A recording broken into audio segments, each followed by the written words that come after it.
Hi, you're watching what we've learned in 50 years. And 50 years of sharing the gospel in France, Dad, you would think people would get excited because it's good news.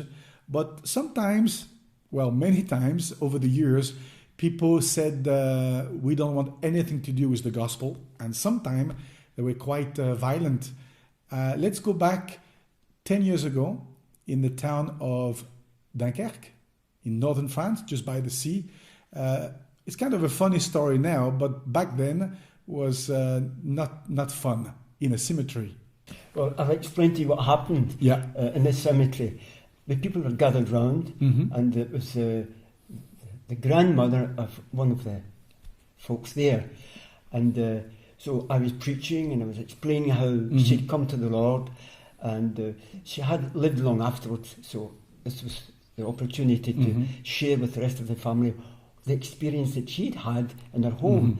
Her husband wasn't against, he was there when she gave her heart to the Lord, and so we didn't know she was going to go quickly. So the family asked you to be the pastor to lead the service in the cemetery. That's it. And so I was there and the folks were there, so I began to explain the conversion experience, how she'd come to the Lord, and more or less finished. And then the next thing I knew, someone was holding me from the back because I'd been pushed.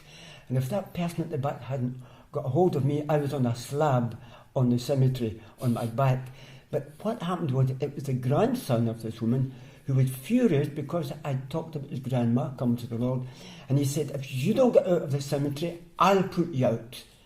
So thank God the service was over and people heard the gospel. That's the main thing. But you almost landed on the gravestone.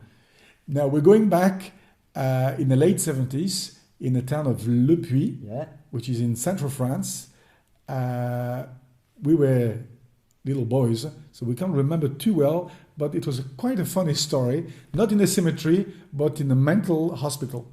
What in the world were you doing there? I was visiting a friend who was there because he had some problems himself. The family were happy for me to go and see him.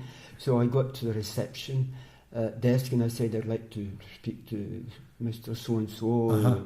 And so I found out where he was. I went up to his room. I prayed with him, read the word with him. Was he a Christian then? Yes, he had come to the Lord and his family as well, and his brother. And so I spent some time with him. And then I made my way down the corridors to get out. And on the way I spoke to other people who were there. Why not? Well, why not? I had the opportunity to talk about the Lord and God bless you and pray with somebody if I could. And so I did that to one or two people and then made my way out again. But before I got out, I was stopped. Stopped? You mean what? The police stopped you? No, it was the nurses. They stopped me. And they said what? They said, get out of here and don't come back again. Don't ever come back. Ever. So you ended up on the blacklist of that mental hospital. Exactly. And I think you've got the last story.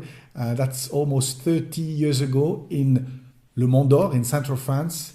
And you were having an open air meeting? An open air meeting with a group of young people who had come over especially for that. Right. Doing sketches, mimes, singing. So we had the microphones and setting them up because other people were doing other things. So they were giving us a spot. But when they realised what we were going to do, what we were singing, the sound was stopped. They turned all the sound off. Turned all the sound off. That's where we were. And so what would we do now? Well, the priest came to our rescue, said, look, come over to my corner and you can do it there. What, you had a kind of a compound? A compound, and we got set up just in the front where people could still see us and hear us. And it was safe being there? Well, safe being there, yeah. So thanks to the priest, the Catholic priest, you had a place where you could keep on singing and getting the gospel known. What's interesting in that cemetery, in that mental hospital, in that open-air meeting, the main thing, the gospel was preached and you got in trouble when it was all over. So that's a good thing. But we want to pick up a key or principle, as we do every time we meet, so that our friends can take it home and be encouraged in their place of service. Well, the thing is to press on. You've given the word and let God do the rest. That is a good key. Press on and trust God.